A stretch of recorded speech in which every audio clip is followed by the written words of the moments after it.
Hello and welcome. You're watching Newsmaker and I am Ritu Singh. Now the big global story that we're tracking today, the International Monetary Fund sees global growth slipping from 3.4% last year and bottoming at 2.8% in 2023 in its baseline scenario amid increased uncertainty from recent financial sector turmoil.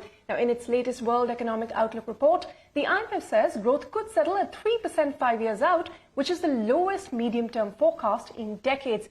The IMF also warns that uncertainty is high and a hard landing, especially for advanced economies, has become a much larger risk. It has also sharply cut India's growth forecast for FY24 to 5.9% and to 6.3% for FY25. Joining me now to discuss this report are Daniel Lee, who heads the World Economic Studies Division at the IMF, and Nada Shuri, who's IMF's Mission Chief to India. Daniel and Nada, both of you, thank you very much for your time here on CNBC-TV18. Daniel, I'll start with you because, a cut for the global growth, it is expected to bottom out at 2.8% and a 25% probability of this slipping to below 2% this year. That's a red flag.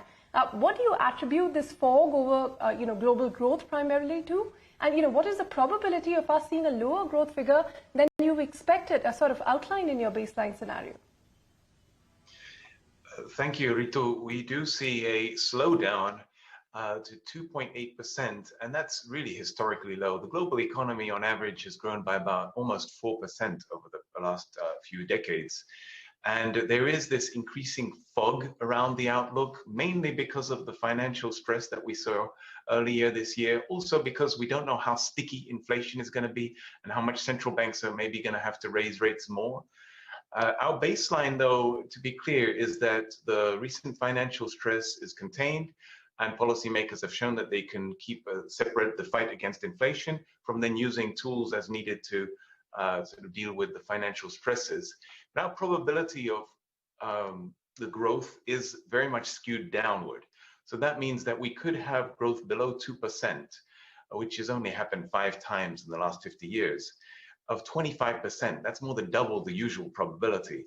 And then something like a negative per capita GDP growth for the world, which usually happens in a recession, that's got about 1 in 6 chance right now. So this is a worrisome outlook. Well, it definitely is, Daniel. Nada, let me bring you in as well, because there are sharp cuts for India's growth forecast, especially for the next financial year. And, even for this year, 5.9% is far lower than, Reserve Bank of India's own projection of 6.5%. Why the sharp cuts? Why the pessimism? We have revised our growth projection for India for the current fiscal year. It was a slight revision from 6.1% to 5.9%. And this is because we have seen evidence of softening in consumption growth. But consumption is still growing, and India's economy is still performing well, in our view, against the overall background that Daniel just gave you on the global economy. For the next fiscal year, we have projected the growth, we have reduced it from 6.8% to 6.3%. It's 0.5 percentage points reduction, but this is mostly against the new data that has become available on the pandemic years and on fiscal year 21-22, where we have seen much stronger than we had initially estimated growth. So this so-called revenge, consumption has happened much more strongly in the previous years, and the catch-up towards potential had already happened. And so we do not expect any catch-up or a little bit less catch-up for the next fiscal years. This explains our reductions. I think we still overall think that India's economy is performing well against the global economy. Well, that's an important clarification that, this is on the back of revised data from the pandemic years, which shows stronger than expected growth. But Nada, what are the risks to this outlook that you've outlined for India and the assumptions that you've made for the best and worst case scenarios? Well, we see risks mostly coming from the outside, and the outside, the external risks are really tilted to the downside. We see risk in the volatile and uncertain global financial environment, And if those risks materialize, we would see a sharp reduction in capital flows globally and capital inflows to India. We also see risks coming from increased geopolitical tensions and also risks from increased global fragmentation. So if you put all these together, and if these risks materialize jointly, we could see potentially quite a severe impact on the global economy, on emerging markets, and including on India. I see. Daniel, the IMF has also said that a hard landing, especially for advanced economies, is now a much more pronounced risk. What are the chances of recession in these economies as per your current projections, and what will this mean when it comes to trade-offs for policymakers, especially in the advanced economies?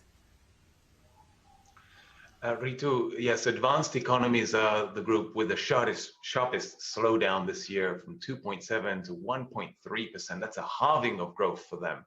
And that's going to mean also higher unemployment.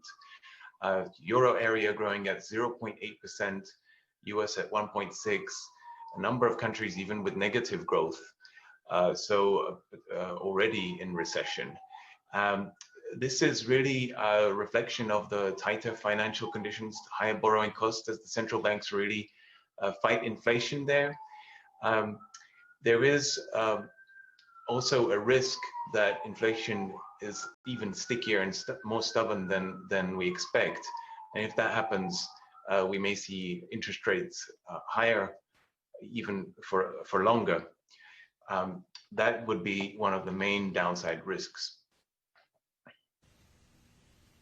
Well, Daniel, just to take that forward, given that inflation is sticky, and if it remains so, like you said, global central banks will have to continue their tightening. What would that mean for emerging market and developing economies?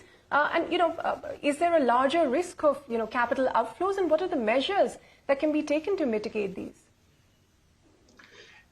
This, unfortunately, when there's a slowdown in advanced economies, it does have a spillover, less demand for goods and services from emerging market and developing economies. It also pulls down the price of oil for the producers of oil, that pulls down their growth. The issue about the fight with inflation is that it's also involved a dollar appreciation because the Fed has raised interest rates relatively quickly. And that means depreciation for currencies in the emerging countries. It means higher inflation, imported inflation, and potentially some financial destabilization when there are foreign currency debts. So to face these challenges, our general perspective is that if exchange rates are being moved by fundamental drivers like the Federal Reserve increasing interest rates, it's going to be very hard to intervene against that. And foreign exchange intervention should be really reserved for cases where this creates a financial crisis because of, for example, dollar-denominated debts in those countries, or when it really puts in jeopardy inflation stability. So that would be on foreign exchange intervention. In an imminent crisis situation, we also see as appropriate to consider some capital controls, but this is really something that shouldn't substitute the more traditional getting the macro policies in the right order.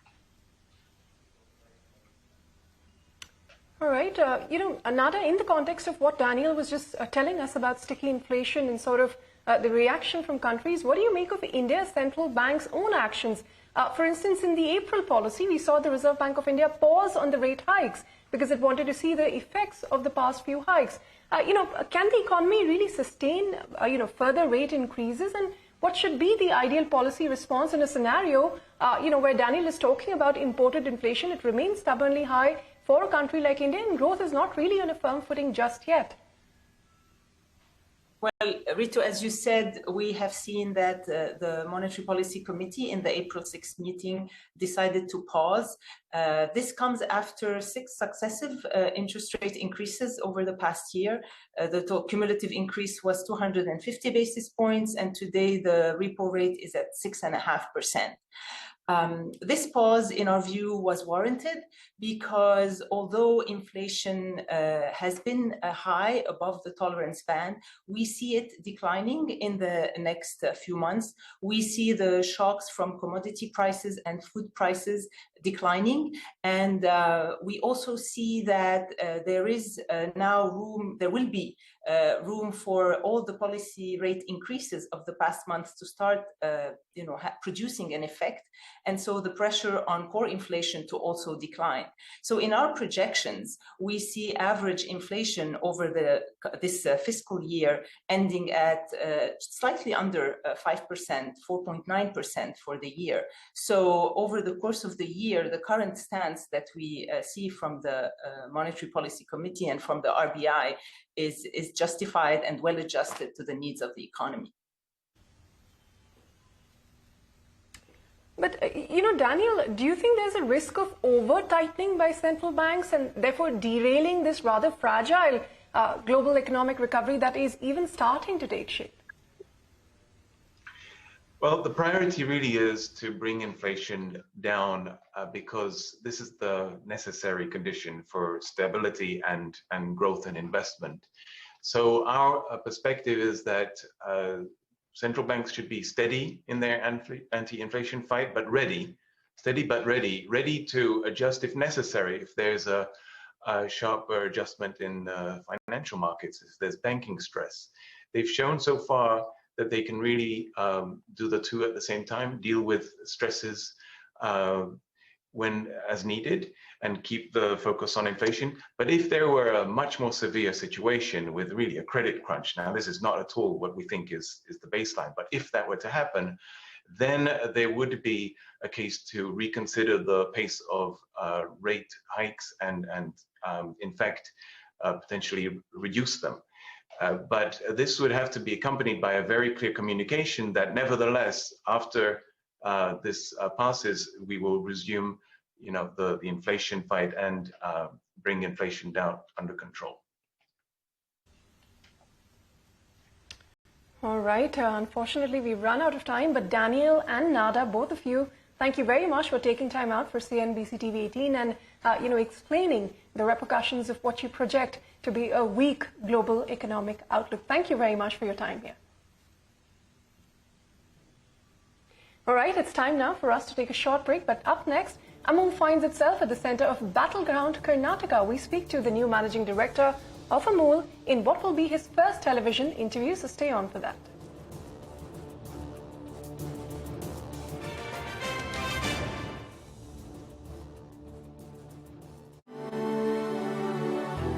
The colors of an Italian summer, brought to you by Zodiac, finest quality clothing. Bullion delivery, now from Base Delivery Center to your doorstep. For details, write to us on info@mcxindia.com. Let's you and me step out and see how blue the sky, how tall the trees. Let's you and I step out to find how far we go, how deep the sea.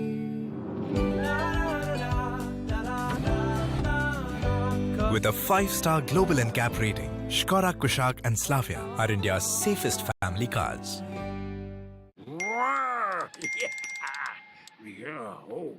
What? Bank के इतने सारे charges?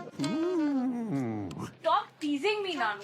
अरे यार, ये मेरे savings account के service charges हैं, zero charges? क्योंकि मेरा बैंक भी मेरी तरह, सॉरी तुम्हारी तरह है, यंग एंड फ्रेंडली। आपकी तरह? अरे क्या कर रही हो? नो तुम्हारी तरह young and friendly. A show that is unmatched. We tell you stocks to watch out for and which sectors are impacted. Thought-provoking. SIPs are a very important part of asset allocation. If there is spare money available, it would be absolutely prudent to increase the SIP allocation. And will give you maximum value for your money. The energy mix in India is going to be more hybrid, and the portfolio will see monetization and strategic investments. A masterclass with India's biggest market experts. smart money at these times. Powered by Bandhan Mutual Fund.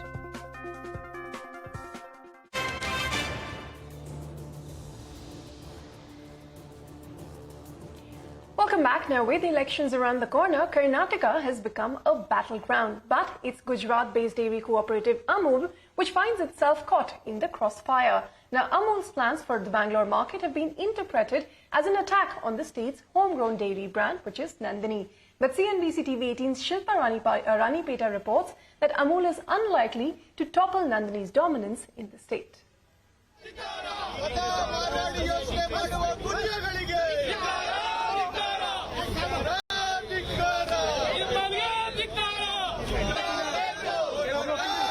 This is not an isolated incident, but part of an agitation that has spread to numerous pockets of Karnataka. It started with a tweet by Amul, the dairy brand of the Gujarat Cooperative Milk Marketing Federation, announcing the launch of a few of its products in Bengaluru.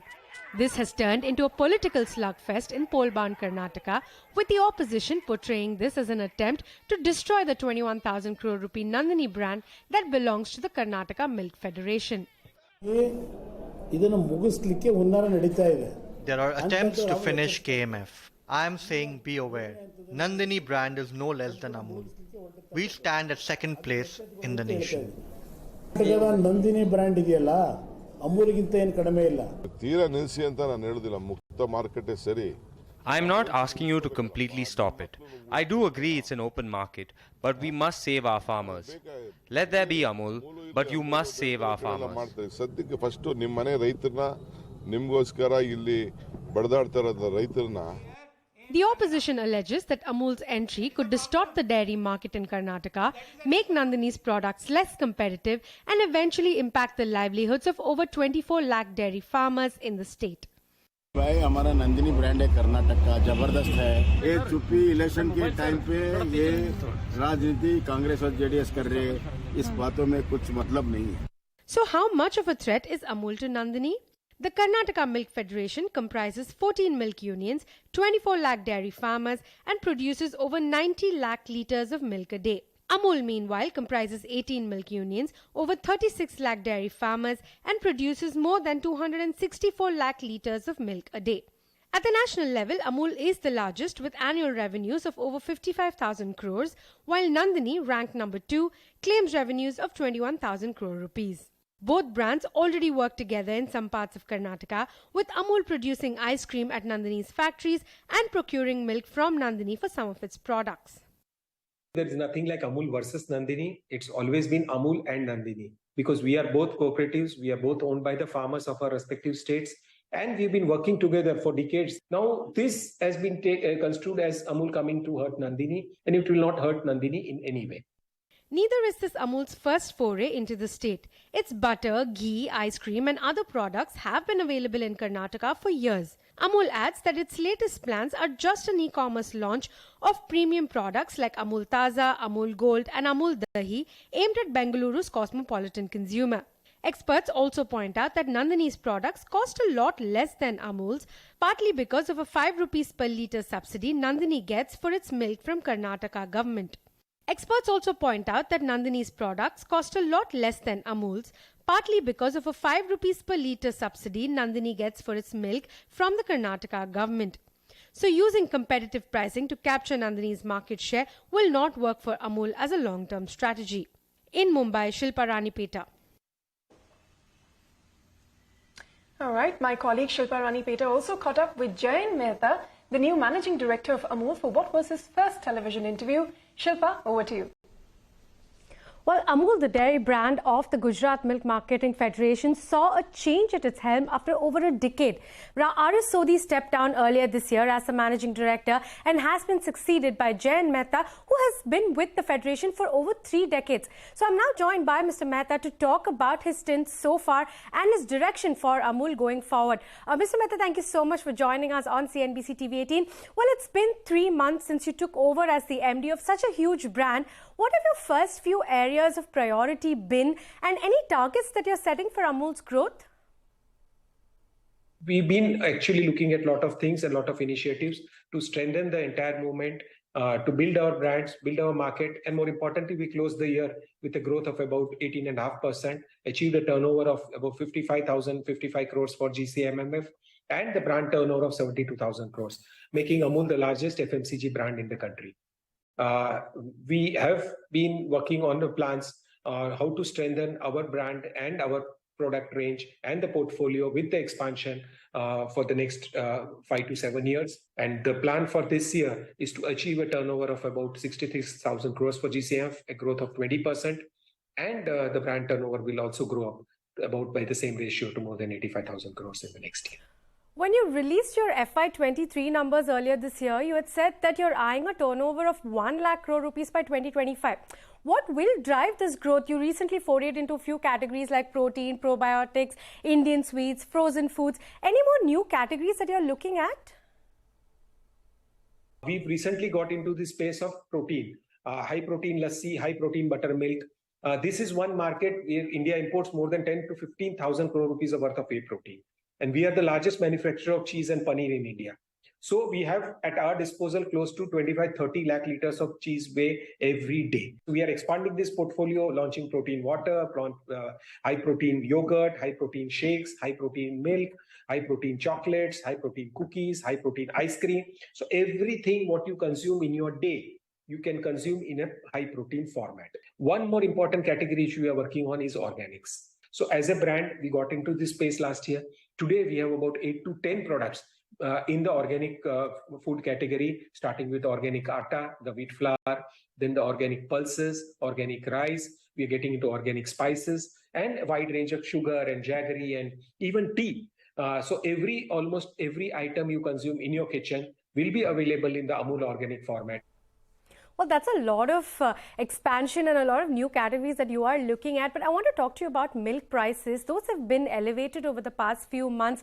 2 price hikes we've seen in the past 2 quarters. And I want to understand from you, what is the current input cost scenario like? Do you think more price hikes are on the anvil, and do you anticipate that that could impact consumer demand? You saw in the last 4 years, if you look at this entire price increase, we increased the price of our flagship brand, which is Amul Taza Toned Milk, only 6 times, which is about 12 rupees. So it comes to an average about 6.5%, which is lower than the average rate of inflation in the country. So this is where we need to carefully strike a balance of ability to pass on the increased input cost to the producer in form of an increase in prices to the consumer. And it's not easy, because we'll have to keep consumers on our side so that they continue to afford milk, as you rightly mentioned, as an essential product. It should not disturb their budgets beyond a point. But we should also be sensitive to the needs of our producers, because if there is a cost in input, increase in the input costs, increase in labor costs, increase in other costs for processing of milk and other things, the dairies and the cooperatives have to be supporting the farmers. See, there are certain input costs which actually don't get factored into the overall inflationary trends of the country. The cost of green fodder, the cost of dry fodder, availability of these items because of unseasonal rains and the weather patterns and changes in that. There's been a reduction in production of all these things, which leads to a steep rise in the cost of green fodder and dry fodder and so on. The other things which we can measure is we manufacture cattle feed, and there is an increase in the cost of the de-oiled rice bran. There is an increase in cost of maize. There is an increase in cost of rapeseed extractions. There is an increase in cost of molasses. So year on year, there's more than 20% increase in cost of the cattle feed that we give to our farmers. And feed contributes to almost 60-70% of the total cost of production of milk. And here we are assuming the farmer doesn't factor in his cost of labor or the alternate opportunities of employment. So a producer has to be kept interested in this business by at least providing the bare minimum increase in the input costs. Year on year, we are giving at least 15% more price for milk, which we purchase from the farmers. Okay. In Gujarat, we increased the price of this product only once, between 1st of April last year to 31st of March. So an ambitious revenue target for the current year, a lot of new categories and a delicate balance between the price to the producer and the consumer. Well, thank you so much, Mr. Mehta, for talking to us on CNBC-TV18. Hope to be chatting with you a lot more going forward as well. And with that, that's about it from our end. Ritu, that's back to you. Shilpa, thank you very much for taking us through that conversation. On that note, we're going to wrap up this edition of the Newsmaker, but stay with CNBC-TV18 because more news and updates will continue on the other side.